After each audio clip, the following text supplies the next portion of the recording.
Hello everyone! Today's going to be a little bit of a special video because I'm going to be going over something that I'm sure a lot of people have been wondering, which is what happened to Free de la Hoya? So before we continue with that, make sure you hit that like button and you subscribe to the channel if you're new here. So Beyblade Burst always introduces us basically in each season to a new cast. So in season 1 we have a different cast than what we got in season 2, 3 is different from 2, 4 different from 3. But there are a few characters that stand out within those seasons and become fan favorites. For an example, a fan favorite still to this day is Volt, or even Shu, or even Louie. But there is one blader that does stand out than all the others, which is Free de la Hoya. Free de la Hoya was basically introduced in Season 2 of Beyblade Burst God, also known as the localization name Beyblade Burst Evolution. The Beyblade he owned was Drain Fafnir, and he was a pretty calm blader and did basically care about winning in a sense. Didn't really care too much about the fun part, but his character did obviously grow and he did build relations throughout that season. But in Season 3, we actually do see the return of Free de la Hoya, and he basically sort of acts like this sort of force that is trying to stop anything evil, in a sense, as he saw Iger Akabane, who was basically going through this old evil phase, and he tried to stop him with his Geist Fafnir. He did succeed in stopping his babe, but not stopping Iger in his darkness. Free really didn't do too much during the whole Season 3 compared to Season 2. The only other times he had battles was actually against Kyle and his last battle of that season, which was against Fi. Now in this battle, Fi basically destroys Geist Fafnir and Free is just left in shock. And a lot of people were upset with this moment, as since Free was a fan favorite, to see Fafnir just utterly get destroyed by the last antagonist of the season, it was a bit heartbreaking for them. But the question did arise, what happened to Free? So something that we do know in the Beyblade Burst universe is that when your babe breaks, you can easily just get it repaired.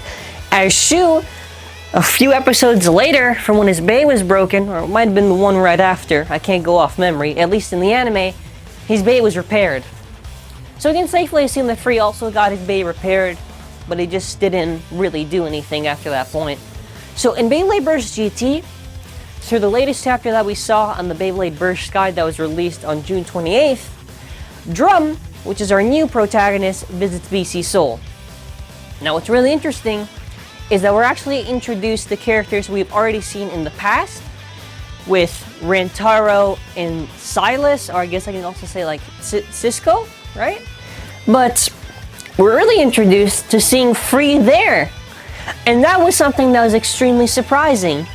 Since Free, we haven't seen too much from him, to see him actually in this chapter in GT was actually a big surprise. Now, I don't really think Free does say too much or do too much in this chapter. They're really just more of just quick cameos, not really like extremely bad fan service for what I consider is like where characters are there but they serve actually no purpose at all to the story, right? In this case, since Drum visited BC Seoul, it makes sense that they would be there. Rantaro was there too. I thought it was actually very cool to see them there. And it does go to show, Burst does have some nice world building within it. I think Free just asked him if the Dragon Bay that he made was his. And that's really it. I believe there also is maybe some other small cameos. Like I believe I saw Kronos and a Bahamut also in one of the pages. It was a little bit hard to tell. I could be wrong, but I do believe bladers like Kuza, Boa, I think these bladers just exist, but they're just not doing anything. Now obviously we could ask, how come, they have the same base from before and they're not evolved? The easy answer to that is obviously TAKARA TOMY. Or not TAKARA TOMY, I guess they would have to go through all the designs just to make new evolutions for the base, so it just makes sense that they would just keep the previous base that they had. Or maybe they just feel like those bays are just close to them, they don't really want to change them. Which is basically the reason why in Season 3, Kurtz and Silas, who challenged Volt, who had winning Valkyrie, they still had Chris Satan and Beats Kukulkan.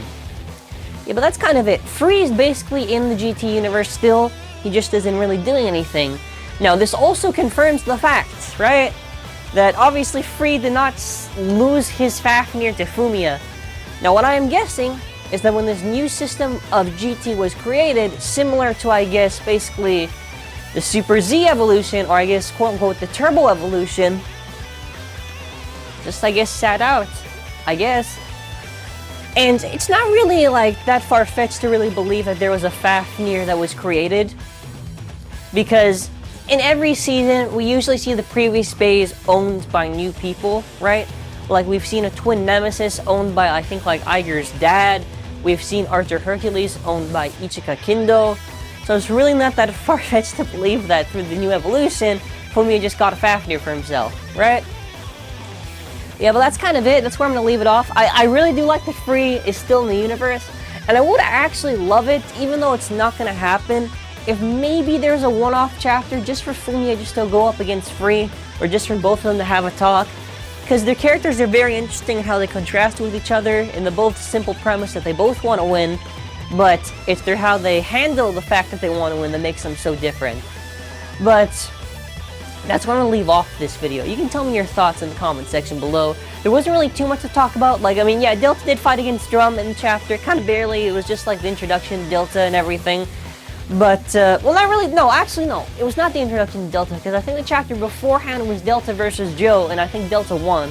But, you know, regardless of that, it's kind of it. I really want to see this in the anime, but I know it's probably not going to happen, because they do have to get the previous voice actors just to actually probably go to that scene. They probably have to go and try to animate the scene. I don't know, but I would actually love it, even if it's a little bit later on than the manga, if Drum actually did visit BC Seoul, and even if it was for a quick second, we just saw a cameo from all the previous players in the season. It'd be nice, because we also saw Chris there too, but you know, that's it. Like I said, let me know your thoughts in the comment section below, and that's going to be it for now. Thanks for watching.